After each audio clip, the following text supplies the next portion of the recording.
중장비를 동원해 잔해를 걷어내지만 기다리던 생존자 구조 소식은 없었습니다. 하나 아파트는 3년 전 점검에서 콘크리트와 철근이 심각하게 손상됐다는 경고를 받았던 것으로 드러났습니다. 40년 동안 바닷물이 건물에 스며들어 콘크리트와 철근을 부식시켰을 가능성이 있는 겁니다. 현지 시간으로 26일 프랑스 서부 브레스트에서 시작된 108회 투르드 프랑스 대회. 도로 위를 달리던 선수들이 갑자기 뒤엉키며 도미노처럼 넘어집니다. 노란 옷을 입은 한 관중이 중계 카메라를 향해 난입해 팻말을 흔드는 바람에 선수들이 진로를 방해받은 겁니다. Oh my goodness me. Oh, it was the sign that the rider in front hit, and that is the result. 할머니, 할아버지 힘내세요라는 문구를 들고 있던 이 관중은 사고 직후 자리를 뜬 것으로 알려졌는데 수십 명의 선수가 넘어지고 최소 9명의 선수가 다친 것으로 전해졌습니다. 대회 관계자는 해당 관중을 찾아 고소하겠다는 뜻을 밝혔습니다.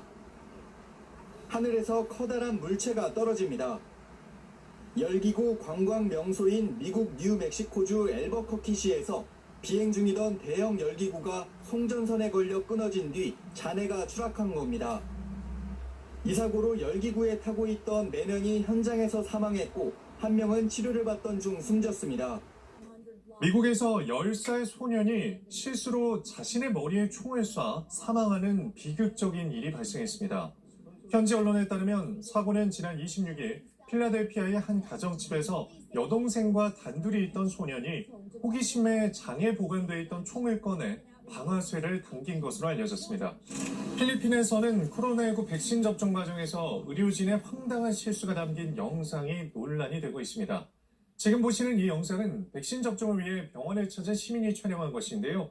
의료진이 접종자 팔에 주사바늘은 꽂았지만 약물을 주입하기 위한 주사기 피스톤은 누르지 않은 채 바늘을 빼고 그 부위에 반창고를 붙이는 겁니다. 마치 고개를 하듯 다리를 떠받치는 쇠줄에 의지한 채 이동하는 소녀들. 왜 이런 위험천만한 행동을 하나 했더니 나무로 만든 다리 바닥이 중간부터 뻥 뚫려 있는데요. 심지어 소년들은 급류에 떠내려갈 수 있는 위험을 무릅쓰고 강을 건너기도 합니다. 이 학생들은 인구 150여 명이 사는 인도네시아 술라웨시 섬 한 오지 마을의 학생들인데요. 지난해 말 홍수로 학교로 갈 수 있는 통로인 길이 45m, 폭 1.5m 다리가 끊겼다고 합니다. 위태로운 학생들의 등교 소식이 알려지자 지방자치단체는 주정부에 새 다리를 건설해달라는 요청을 했다며 다리 바닥부터 수리하겠다고 뒤늦게 약속했는데요. 지역교육청도 다리가 보수되는 동안 교사들이 마을을 방문해 수업을 진행할 거라고 말했습니다. 누군가를 기다리는지 어딘가에 시선을 떼지 못하는 강아지. 지난 4일 멕시코 코아후일라주의 광산 붕괴 사고로 목숨을 잃은 주인을 애타게 기다리는 중입니다. 쿠츠플레토라는 이름의 이 개는 고인이 된 곤살로 씨에게 6개월 전 입양돼 눈이 오나 비가 오나 주인은 퇴근에 맞춰 광산으로 마중할 정도였다는데요. 그런데 사고 당일 뭔가를 직감한 건지 갑자기 광산에 달려가 주인을 찾아 나섰다고 합니다. 하지만 주인은 싸늘한 시신이 돼 가족의 품으로 돌아왔고 이를 아는지 모르는지 반려견은 이틀간 밤낮 없이 광산을 밖을 지켰다고 하는데요. 3주째 매일 아침 집에서 1km 떨어진 광산으로 출근한다는 쿠츠플레토. 주인을 기다리는 반려견의 사연에 현재 누리꾼들은 고인이 된 주인이 생전 반려견에게 사랑을 준 만큼 반려견도 충성심과 의리로 보답하는 것 같다며 함께 슬퍼했습니다. 자, 미국 남동부 엘리베마주의 한 초등학교 졸업식입니다. 진지한 표정의 학생들 사이에서 한 학생이 마치 뮤지컬을 하듯 멋진 표정 연기와 몸 동작을 펼치며 시선을 사로잡는데요. 자, 공연 후반부로 갈수록 몰입감은 최고조에 달하고 급기야 뒤에 있는 친구는 웃음을 참지 못하고 노래를 부르지도 못합니다. 결국 친구들은 물론 학부모들까지 웃음바다가 되어버리는데요. 해당 학생은 졸업식을 즐겁게 마무리하고 싶어서 춤을 췄을 뿐인데 이렇게 모두를 행복하게 해서 기쁘다고 말했습니다. 미국 시애틀과 포틀랜드 지역에 100여 년 만에 기록적인 폭염이 이어지고 있습니다. 현지 시각 28일 워싱턴주 시애틀에선 수은주가 42.2도까지 올랐으며 포틀랜드 지역은 46.1도에 달하며 사흘 연속 40도를 넘는 기온을 기록했습니다. 해당 지역에서는 불볕더위 탓에 일부 식당들은 문을 닫고 경전철과 전차 운행이 중단됐습니다. 한편 캐나다 서부 지역에서도 지난 28일 기온이 47.9도까지 치솟아 캐나다에서 관측된 기온 중 최고치를 기록했는데요. 6월부터 시작된 이른 폭염 때문에 캐나다 밴쿠버 지역에서는 34명이 사망한 것으로 전해졌습니다. 광고 촬영장에 놀러간 사족 보행 로봇계 스팟. 멤버들이 앉아라는 말에 척하고 앉더니 해굴평이하는 제주도 선보입니다. 와, 이번엔 한술 더 뜨네요. 방탄소년단이 간단한 동작을 선보이자 바로 습득해서 춤을 추는데요. 오, 자연스럽죠? 사람처럼 직립보행할 수 있는 아틀라스까지 깨알같이 등장해 흥겨운 춤사위를 선보입니다. 현대자동차가 세계적인 로봇 전문 업체인 미국의 보스턴 다이내믹스 인수를 기념해 글로벌 브랜드 홍보대사인 방탄소년단과 로봇계 스팟이 함께하는 영상을 공개했는데요. 유연함이 요구되는 웨이브부터 오차 없이 움직여야 하는 칼군무까지 못하는 게 없는 로봇들을 보니 방탄소년단 제2의 멤버로 캐스팅돼도 손색이 없는 모습인 것 같습니다. 단면을 얇게 자른 생선살 튀김. 속을 들여다보기 위해 현미경으로 확대해볼까요? 맨눈으론 전혀 보이지 않던 길고 얇은 이물질이 생선살에 콕콕 박혀있죠.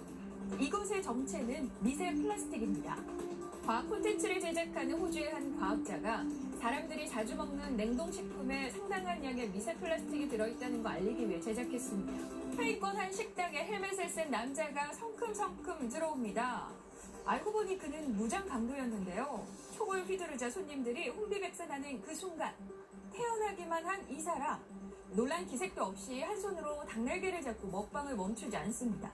먹은 걸 도로 뱉어내도 모자랄 판인데요. 무장 강도에게 자신의 휴대전화도 무심하게 건네주고 옆에 앉은 여성이 목걸이 같은 귀중품을 뺏겨도 눈앞의 음식에만 집중하죠. 다른 손님들과는 대비되는 남성의 행동을 본 누리꾼들은 식당의 닭날개 광고 아니냐, 이곳이 닭날개 맛집이다 라며 유쾌한 반응을 보였습니다.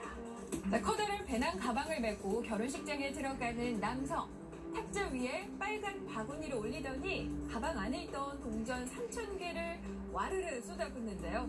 중국 허난성의 한 결혼식장에서 일어난 일입니다. 알고 보니 이 남성들은 신랑 측 친구들이었습니다.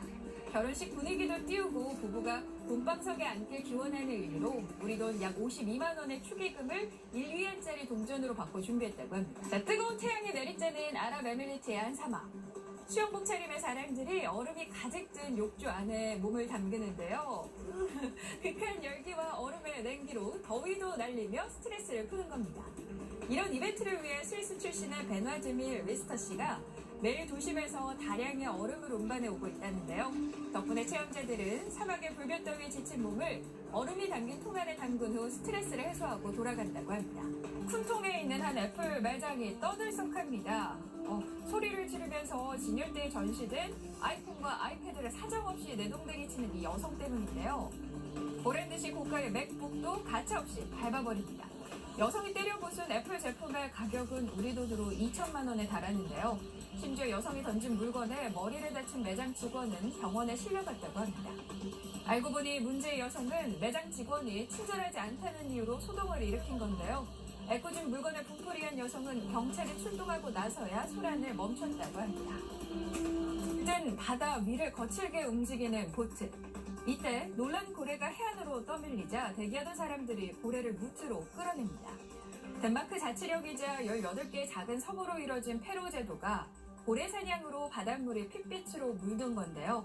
한 해양환경보호단체가 고래 대학살의 심각성을 알리기 위해 드론을 띄워 촬영했습니다. 그라인다드랍이라 불리는 이 연례 행사는 무려 700년 넘게 이어져 오고 있다는데요. 페루 제도는 고래를 사냥해 혹독한 겨울을 나기 위한 식량으로 축적했는데 전통이라는 이유로 지금까지도 고래 학살이 행해지고 있는 겁니다. 흑 진보다리를 바닥에 놓고 누군가를 기다리는 남성. 중국 쓰촨성 외곽에 사는 70대 덩웨이향 씨로 무게 100kg의 농산물을 들고 30시간이 넘는 버스를 타고 온 겁니다. 힘든 대장정을 펼친 이유 뭘까요? 알고 보니 5년 전 고향에서 2,000km 떨어진 푸젠성 샤먼으로 시집간 딸에게 신선한 먹을거리를 전달하고 싶어서 이렇게 힘든 줄도 모르고 매년 하고 있다고 합니다. 덩 씨가 챙겨온 농산물을 보니 쌀과 토종란의 그 종류도 다양하죠. 해당 영상을 공개한 딸은 택배로 농산물을 보내라고 얘기했지만 덩 씨는 택배비도 아끼고 딸 얼굴도 한 번 더 보고 싶어서 직접 오는 게 낫다고 말했다는데요. 시집간 딸을 향해 변함없는 덩 씨의 사랑에 현지 누리꾼들은 이게 부모의 마음인 것 같다는 반응을 보였습니다. 중북부 노팅엄셔의 한 숲에서 돼지 가족이 한가로운 시간을 보내고 있습니다. 새끼 돼지들이 젖을 빨고 있고요. 배가 부른 한 놈은 어미에게 다가와 얼굴을 비비는데요. 사실 숲 인근의 농장에서 키워진 어미 돼지는 얼마 전에 도살될 위기였습니다. 그런데 도살 직전 농장을 탈출했고 숲으로 도망가서 새끼 10마리를 낳았는데요. 지역의 동물구조단체는 모성애로 새끼들을 지킨 돼지를 위해 농장 주인을 설득해 동물보호시설로 보냈다고 합니다. 어미 돼지는 마틸다라는 새 이름도 얻었다고 하는데요. 앞으로 이들은 일정 기간 보살핌을 받은 뒤 새 보금자리를 찾아 떠날 예정입니다. 새끼를 목에 밧줄을 묶어 구조에 안간힘을 쓰는데요. 방글라데시 남부의 한 해변에서 포착됐습니다. 무리에서 떨어져 나온 멸종위기종 야생 코끼리 한 쌍이 미얀마에서 국경을 건너 바다로 들어간 건데요. 국경을 넘어온 코끼리 때문에 농작물 피해를 본 경험이 있던 마을 주민이 코끼리들을 바다로 쫓아버린 겁니다. 코끼리의 깜짝 출현 소식이 SNS에 퍼지자 구경꾼이 구름대처럼 몰렸고 굶어 죽을 위기에 처한 코끼리들은 나흘 만에 바다를 통해 탈출을 시도하다가 익사 위기에 처했던 건데요. 세계자연보전연맹의 한 대표는 사람과 코끼리의 마찰을 줄이는 조처를 하려면 코끼리를 보호하기 위해 방글라데시와 미얀마 양국의 대화가 필요하다고 지적했습니다. 미국 루이지애나주에서 부동산 중개회사를 운영하는 데런 제임스 씨. 지난달 12일 퇴근 후 은행 잔액을 확인했다가 충격을 받았다고 합니다. 평생 한번 만져볼까 말까한 어마어마한 돈이 입금돼 있었기 때문인데요. 잔액이 무려 500억 달러, 우리 돈 56조 4천억 원이 찍혀 있었던 겁니다.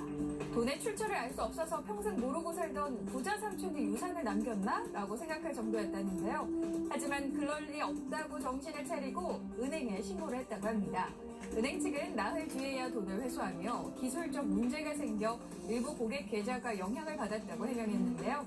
이 돈을 가지고 있던 나흘 동안은 미국 경제매체 포브스지의 부자 기준 전 세계 25위 갑부였다는 제임스 씨. 나흘이지만 계좌에 많은 0을 봐서 기분이 좋았다고 행복했던 당시를 떠올렸습니다. 중국 스촨성의 작은 키 마을로 불리는 이곳. 거주민 800여 명 중 50세 이상 주민의 평균 신장은 80cm로 상당수가 키 성장이 멈춘 상태이기 때문인데요. 이유를 알아봤더니 1920년대부터 마을 주민의 주요 식수원인 우물이 문제였습니다. 키 성장에 필수적인 영양소인 칼슘과 인 성분이 부족했던 건데요. 그런데 놀랍게도 마을 주민이 심어놓은 농작물도 자라지가 않았다죠.